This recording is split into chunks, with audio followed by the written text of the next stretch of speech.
মেয়েদের fibroid uterus খুব common এবং ফাইব্রয়েড ইউটেরাস হলে কী কী লক্ষণ দেখা যেতে পারে সেটা নিয়ে আজকে কথা বলবো। প্রথমত যেটা হয় সেটা হচ্ছে যে অনেক বেশি মাসিক হতে পারে, মাসিকের পরিমাণ বেশি হয়, এটা দেখা যায়। কারো কারো ক্ষেত্রে আবার অ্যাসিমটোমেটিক থাকে, দেখা যায় কোনো লক্ষণই থাকে না, এরকমও কিন্তু হতে পারে। কারো ক্ষেত্রে তলপেট ব্যথা করতে পারে এবং তলপেটে একটা গোটার অনুভূতি, গোটা আছে এরকম একটা অনুভূতি হতে পারে, বা চিকিৎসক যদি পরীক্ষা করে অনেক সময় কিন্তু সেটা বুঝতে পারে। এছাড়া প্রস্রাবের সমস্যা হয়, অনেক সময় কনস্টিপেশন হয়, তলপেটে মাসিকের সময় ব্যথা করতে পারে, এই সমস্যাগুলো হতে পারে।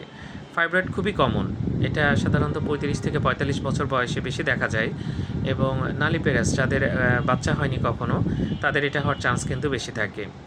তো যাই হোক, যেটা বললাম যে মাসিক বেশি হয়, মাসিকের সময় ব্যথা করে, প্রস্রাবের সমস্যা হয়, কনস্টিপেশন হতে পারে, তলপেটে ব্যথা করে, একটা তলপেট ভারী হয়ে থাকে, তলপেটে অস্বস্তি হয়, এরকম বিভিন্ন সমস্যা হতে পারে।